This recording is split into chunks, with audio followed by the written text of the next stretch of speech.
안녕하세요. 저는 29살 여자입니다. 결혼한 지는 이제 2년 되었고 아이는 없어요. 이렇게 재밌는 사연 전해주는 채널을 이제 알게 되어서 저도 결혼하면서 있었던 일에 대해서 한번 이야기해볼까 합니다. 딸부잣집 막내로 자라서 사람들이 저보고 옥성질이 있고 당돌하다고 이야기할 때가 있는데 저는 그렇게 생각한 적 한 번도 없지만 이렇게 사연 적으며 그때의 일을 되새겨보니까 정말 제가 당돌한가 싶기도 하네요. 그럼 한번 이야기 시작해볼게요. 저는 위로 언니가 2명 있어요. 거기에 결혼하게 되면서 언니가 3명 더 생겼습니다. 시누가 3명인 집에 시집을 간다니 친구들은 저보고 제정신이냐고 이야기했는데 저는 시언니들이 너무 좋아요. 남편도 시언니들 덕분에 만난 거나 다름없고 결혼할 때도 제 편에 서서 많이 도와줬습니다. 저희 큰언니와 둘째 시언니가 오래된 친구 사이라서 서로 다른 언니들끼리 아름아름 서로 알아가다 보니 여자 6명이서 결혼 전부터 이미 친한 사이가 되었어요. 언젠가 6이서 모여 막년회를 하고 있었는데 시언니들이 막내 동생도 같이 와도 되냐고 물어보더라고요. 형제가 또 있었어? 하고 놀랐는데 그때 막년회 자리에 늦게 도착한 남편을 처음 만나게 되었고요. 그때 서로 눈이 맞아서 언니들 몰래 만나오다가 정식으로 연인 사이가 되었습니다. 누나셋하고 자라와서 그런가 신랑은 연애하던 시절부터 제 투정도 잘 받아주고 모난 곳 없는 성품이 너무 마음에 들었어요. 그렇게 한 해 두 해 만나다 보니 어느 날 서로 결혼을 약속한 사이가 되었습니다. 처음 우리가 결혼하기로 정했다는 소식은 시언니들에게 먼저 이야기했어요. 축하한다고 하면서도 걱정하는 모습을 보여주더라고요. 어머니가 엄청 유별나신 분이라서 제가 상처받으면 어떡하냐는 듯이 걱정을 먼저 해줬어요.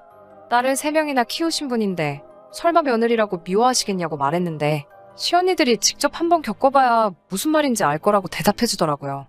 처음 시어머니를 만나게 된 자리에서 제가 걱정된다고 시언니들 3명이 전부 시간을 비워 자리에 참석해줬어요. 시어머니는 듣던 것보다도 훨씬 더 유별나셨어요. 아들 사랑이 끔찍하시더라고요. 그때까지 몰랐던 사실이었는데 신랑이 집안의 4대 덕자였대요. 정작 시아버지도 아무 말씀 없으신데 시어머니가 대를 잇는 게 가장 중요하다면서 저를 위아래로 훑어보더니 그렇게 말라비틀어져서 아이는 낳을 수 있겠냐고 물어보시더라고요. 결혼하자마자는 아니지만 저도 가정을 이루면 아이 셋 정도는 갖는 게 계획이라고 말씀드렸더니 굉장히 흡족해 하셨어요. 어떻게 서로 알게 되었냐는 질문에 제 위로 언니가 둘 있다고 언니들끼리 친하게 지내다가 저도 친해지게 되었고 그렇게 신랑을 만나게 되었다고 말씀을 드렸어요. 제 위로 언니가 둘이 있다는 말에 다른 남자 형제는 없냐고 물어보시더라고요. 남자 형제는 없고 제가 막내라고 대답해 드렸더니 시어머니가 그때부터 뭔가 불쾌한 듯한 표정을 지으시더라고요.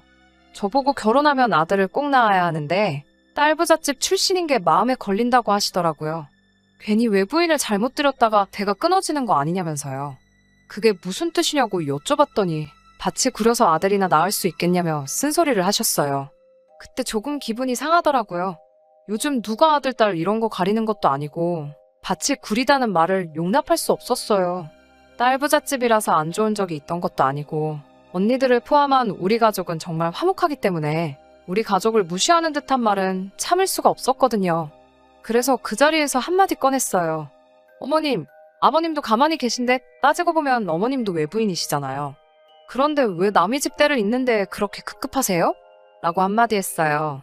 제 말에 시아버님은 깜짝 놀라셨는지 흠칫하시고 물컵에 물만 채워서 계속 들이키시더라고요. 시어머니가 제 말투가 거슬렸다는 듯이 한마디를 하시려고 하는데 제가 곧바로 시어머니 말을 끊어버리고 한마디 했어요. 그리고 밭이 구리다는 말을 하셨는데 신랑도 언니가 셋인데다가 4대 독자면 유전적으로 씨가 안 좋은 거지 밭이 구린 게 아니지 않나요? 라고 말씀드렸죠. 그 말이 끝나자마자 뻘쭘해서 물 마시고 있던 시아버님이 마시던 물을 뿜어버리셨고 시언니들은 빵 터져가지고 고개를 숙여서 억지로 웃음을 참고 있더라고요. 신랑은 제 돌발 행동에 안절부절 못하고 있더라고요. 시어머니는 말을 잊지 못하셨고 그 이후에는 시아버지 주도로 대화가 오고 갔어요. 시아버지는 굉장히 점잖고 조용하신 분이더라고요. 하지만 그렇게 자리가 끝나게 되고 그러고 나니 제가 한 행동이 생각나서 저도 제가 뭘 한 거지 싶더라니까요. 망했다는 생각에 내색은 안 했지만 걱정이 되었어요. 시어머니가 분명히 저를 되바라진 여자라고 판단하셨을 텐데 그것 때문에 신랑하고 헤어지고 싶지는 않았어요. 신랑도 신우 언니들도 자기들이 어떻게든 잘 도와주겠다고 걱정하지 말라고는 했는데 그래도 괜히 자기 전에 불 끄고 누우면 제가 시어머니한테 했던 말이나 시아버지가 물을 뿜어버린 장면을 생각하면 쪽팔려서 이불킥을 하게 되더라고요. 그렇게 걱정이 이만저만이 아니었는데 의외의 소식을 듣게 되었어요. 시아버지가 저의 그런 모습을 굉장히 좋게 보셨다고 전해 들었습니다.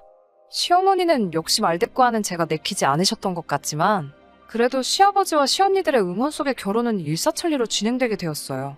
아직 결혼을 앞둔 어느 날 시어머니가 저한테 먼저 연락을 해오셨어요. 전화를 하실 때 말투를 보아 다른 사람들 모르게 저에게 따로 볼 일이 있어 보였어요. 제가 마음에 안 드니 우리 아들과 헤어지거라 이런 말씀을 하실 줄 알았는데 그래도 대를 잇는 것에 대한 엄청난 사명감이라도 있으신지 저보고 병원에 가서 불임 검사를 받아오라고 하시더라고요. 느낌상 저에게 무언가 꼬투리 하나만 잡으신다면 그걸 빌미로 결혼을 깨고 싶은 거라는 느낌이 들었어요. 솔직히 검사 받는 거야 아무것도 아닌데 속은 상하더라고요. 아직 결혼도 안 한 처녀가 혼자서 병원에 가는 것도 그렇고 그런 사실이 왠지 억울해서 신랑한테 말해서 나만 혼자 받으면 억울하니 너도 같이 받으라고 했어요. 같이 병원에 가서 검사를 받았는데 결과를 받은 날에 말도 안 되는 일이 벌어졌습니다. 저는 정상이었는데 신랑한테 문제가 있었어요. 시험관 시술 같은 걸로도 불가능할 정도로 신랑한테는 큰 문제가 있었습니다. 저도 그 사실에 충격을 받았지만 신랑이 오히려 더 충격을 받은 듯 싶었어요. 저한테 제발 엄마한테는 비밀로 해달라고 애걸복걸 하더라고요. 이 사실을 알면 뒷목 잡고 쓰러지실 거라고요.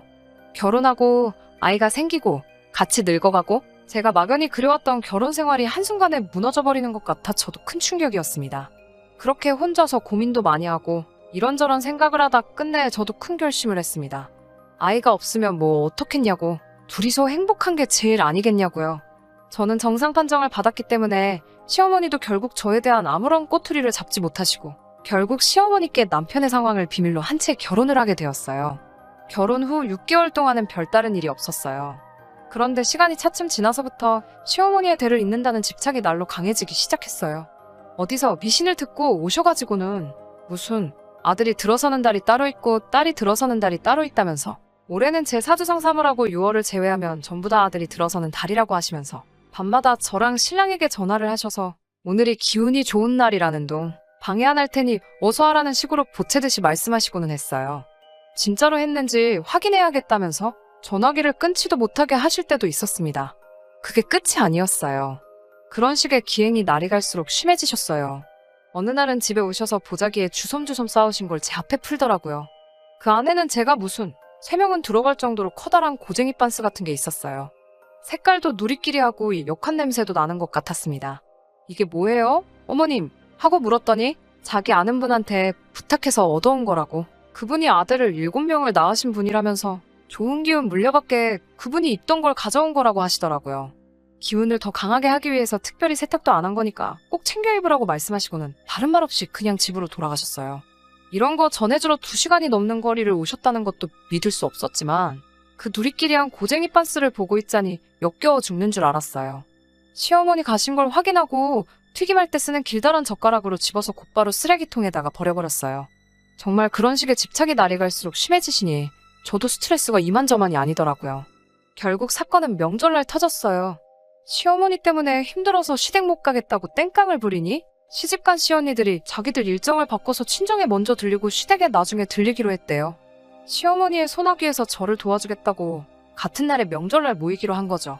이상한 소리를 하거나 저에게 상처를 주려고 하시면 언니들이 사전에 차단해주겠다고요. 그 말만 믿고 가기 싫었지만 시댁으로 향했습니다. 그래도 온 가족이 오랜만에 모인다고 맛있는 것들이 한상 가득 차려져 있었는데 거기서도 저는 행복할 수 없었어요. 시어머니는 제 상만 따로 챙겨주셨어요. 온통 풀떼기밖에 없더라고요. 행여나 팔을 뻗어 고기 한 점이라도 집어가려고 하면 제 젓가락을 탁 쳐내면서 아들 낳으려면 저는 알칼리성 음식을 먹어야 한다고 앞에 있는 채소나 먹으라고 뭐라 하셨어요. 고기는 산성이라서 남자가 먹어야 하고 저는 푸른 채소들을 먹어야지 아들을 출산할 수 있다고 하시더라고요. 과학적으로 증명되지도 않은 낭설을 가지고 먹는 걸로 그렇게 무안을 주시니 너무 화가 나더라고요. 그 와중에 얼마 전에 딸을 출산한 둘째 시언니에게도 너는 시집가서 남의 집 대를 끊으려고 하는 거냐면서 뭐라고 한마디를 하시는데 제 쪽을 빤히 쳐다보고 하시는 말씀이 꼭 저 들으라고 일부러 하시는 것 같아서 속이 부글부글 끓었어요. 제 성격을 알고 있는 신랑이 저를 보면서 안절부절 못하고 있는데 시어머니가 대뜸 남의 집 대를 걱정할 때가 아니라고 하시면서 이래서 밭이 구린 집 외부인을 들이는 게 아니었다고 신세한탄을 하시더라고요. 그 말에 폭발해서 들고 일어서려는데 남편이 제 팔목을 붙잡으면서 일어나지 못하게 했어요. 불쌍한 내 신랑을 봐서라도 한번 참아야지 하고 제 앞에 있는 쌈채소 바구니에 담긴 오이고추를 한 입 베어 물었습니다. 그런데 오이고추가 생각보다 너무 매워서 열불이 다 나더라고요. 제가 욱하는 성질을 조절하지 못하는 걸 가지고 손가락질 하실 분들이 있을 수도 있지만 그 순간만큼은 정말 참을 수가 없었어요. 그 자리에서 뿐만 아니라 지난 2년 가까이 제 잘못도 아닌데도 시어머니로부터 받아야 했던 그 스트레스가 그 자리에서 한 번에 폭발하고 만 거예요. 제 앞에 아들 낳으라고 챙겨주신 버섯이며 고추며 초록색 야채들을 남편 머리에 부어버렸어요. 좀 전에 한 입 빼어문 고추도 반으로 갈라서 꼭지를 들고 씨앗을 남편 얼굴에 계속해서 털어버렸어요. 시어머니가 그 장면을 보고 너 지금 우리 집 귀한 아들한테 뭐 하는 짓이냐며 대노하셨고 저도 그 자리에서 우라가 치밀어 올라 신랑을 향해 한마디 했죠. 제철이 다진한 오이고추도 이렇게 씨가 많은데 우리 집 고추는 왜 이렇게 부실한 거냐면서 소리를 질렀죠. 제가 무슨 말을 하는지 눈치챈 시언니들은 또 빵 터져서 배꼽을 잡고 구르고 있고 시부모님 두 분은 폭주하는 저를 멈추느라 고생하셨어요. 상황이 대충 정리되고 시어머니께는 남편이 문제가 있다는 사실을 전부 말해버렸어요. 뒷목 잡고 쓰러지실 줄 알았는데 의외로 덤덤하신 반응이었습니다. 이 사실을 받아들이지 못하시는 것 같았어요. 시어머니와 동행하의 연휴가 끝나고 같이 병원에 올라가 다시 검사를 받았고 결과를 직접 들으시자 그제서야 인정하시더라고요. 그 후로 시어머니의 태도는 180도 달라지셨습니다. 아들 못 낳는 며느리라고 뭐라고 하시던 게 무색하게 그 뒤로부터는 씨 없는 수박이 된 아들을 불쌍해 하시면서도 저보고는 세상에서 제일 이쁜 며느리라고 하시면서 제발 우리 아들 버리지 말고 오래 함께 살라고 하시더라고요. 시어머니께는 결혼 전부터 알고 있었고 버릴 거였으면 진작에 결혼도 안 했을 거라고 말씀드렸어요. 저한테 몇 번이고 고맙다고 하시더니 처음으로 신랑을 향해 저한테 잘하라고 한마디 해주시더라고요. 그래도 대를 잇는다는 집착은 못 버리셨는지 신랑 먹이라고 어디서 한약도 지어오시고 어디서 들으신 거라면서 이런저런 방법은 시도해봤느냐고 물어보시더라고요. 저희도 방법이 있다면 절대 포기할 생각이 없다고 하니 시어머니가 정말 기뻐하셨어요. 이제 진짜 행복한 결혼 생활을 시작할 수 있을 것 같아요. 신랑과 저 사이에 소중한 아이가 생긴다면 더할 나위 없겠지만 언젠가 새로운 방법이 생길 때까지 저도 남편도 그리고 시어머니도 절대 포기 안 하려고 합니다. 사연 들으신 모든 분들께서 저희 가족을 응원해주시면 정말 감사하겠습니다. 이만 사연 마칠게요. 끝까지 들어주셔서 감사합니다. 오늘의 사연은 여기까지입니다. 구독과 좋아요, 알람 설정 부탁드리고 더 좋은 사연으로 다시 찾아뵙겠습니다. 감사합니다.